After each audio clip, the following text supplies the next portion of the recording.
This is Arlo and Celene. Bunnies burrow. This is what Arlo has always been told. Bunnies burrow, and foxes sneak, and water flows, and this is the way it is and will be. All Arlo's sisters burrow, and all Arlo's little cousins burrow, and all Arlo's great-grandmothers' great-great-grandmothers burrowed, and Arlo cannot stand burrowing. When Arlo burrows, the ground feels too tight, the air too small, the sound too heavy. She gets itchy when she burrows. The itches start in her whiskers and scurry over her fur and squidge all the way up into the folds of her mind. In the burrow, Arlo is always hot and always cold and never comfortable. With every paw Arlo descends into the burrow, she can feel it guzzling her up whole, closeting her away into the dry din and damp dim of a world without sky. And Arlo cannot stand burrowing. "It's so cozy," chimes Arlo's littlest sister, snuggling in for the night.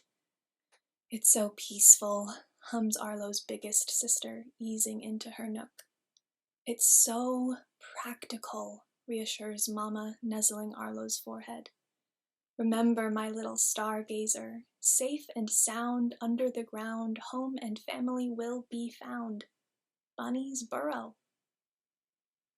Arlo puts on her smile, nods along to the resolute refrain, and knows that her family wants the best for her. She kisses Mama on the cheek and slips away to her hollow and swallows the truth she can never say. Bunnies may burrow, but Arlo's do not. As twilight dons her ever-blackening cloak, and slow-breathing, soft snores and subconsciously twitching ears once again fill the space, Arlo gently pads for the burrow's entrance.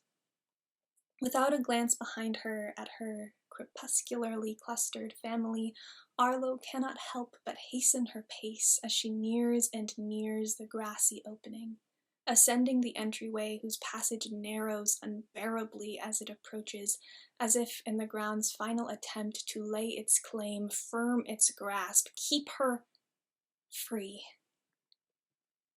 As soon as her nose greets the fresh, crisp air, every trace of tension melts from Arlo's body. She drinks in gulp after gulp of moonlit air, bathing her lungs in the attuned clarity she can never find below the earth.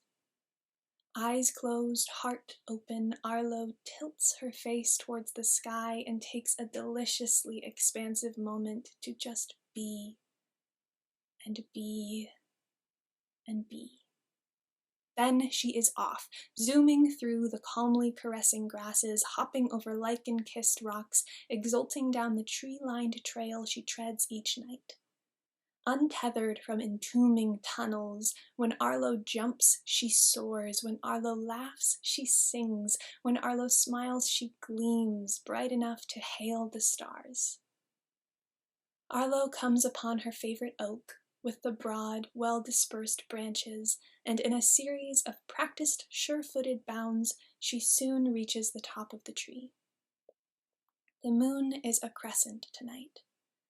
Arlo imagines how it might feel to be held in the crook of that sweeping, swooning arc, to lie against that exquisite, swelling glow.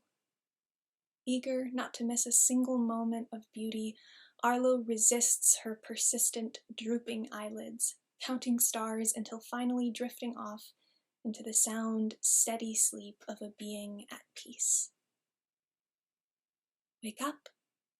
Arlo's nose tickles and ears twitch.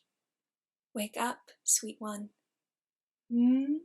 Lazes Arlo, still coiled in comfort.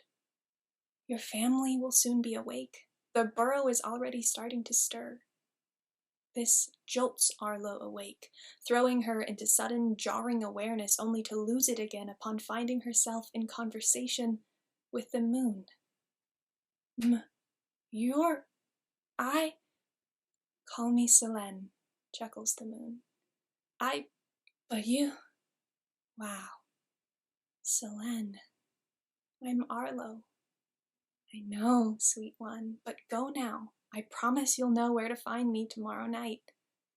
Celene laughs, and Arlo laughs, and then begins the journey home, body unwilling, obligation beckoning, and sweet one echoing in her heart. That morning is the longest of Arlo's life, and it must have conspired with the day, for that too takes all its leisurely time, stretching on and on unbearably. When evening graciously slips away at last, Arlo runs as Arlo has never run before, hurtling unerringly toward the oak, up the branches, breath held, hope held, scarcely able to speak, she whispers, "Celene?" "Good night, Arlo," greets Celene with a luminous smile. And so begins the endless conversation, what feels to Arlo to be the only true exchange she has ever known. Each day they await, each night they talk. They talk in words, they talk in silence. They talk of everything, of anything, of nothing. They talk of Arlo's sisters, the big and the small, and of Celene's sisters, the stars and the suns. They talk of how light feels on fur and how shadow feels on rock. They talk of bubbles. They talk of dreams. They talk of waxing and waning and of all the secrets we burrow away within ourselves. They talk and talk and talk and could go on forever talking, and one night, when Celene is full and Arlo is full of wanting, she says, "I'd like to touch you." "I'm touching you now," beams Celene, gazing on the pool of moonlight, embracing Arlo. "I'd like to hold your hand." "I don't have any, my love." "I'd like to rest my body against yours and eat jam with you and hear the forest's music and smell strawberries and leap and laugh and dance with you, and I'd like it to always, always be night." "Come to the pond, Arlo." So Arlo does, because Celene has asked it. At the pond's edge, crickets chirp and frogs mingle, but everything fades to background because there in the water, in the very center of the pool, rippling and bright, lies Celene. "Come touch me, sweet one." There in a world beyond time, Arlo swims forward to circle Celene. There two souls dance. There, while the stars spin and the earth twirls below, the lovers meet, alone and together, in a resounding rejoice.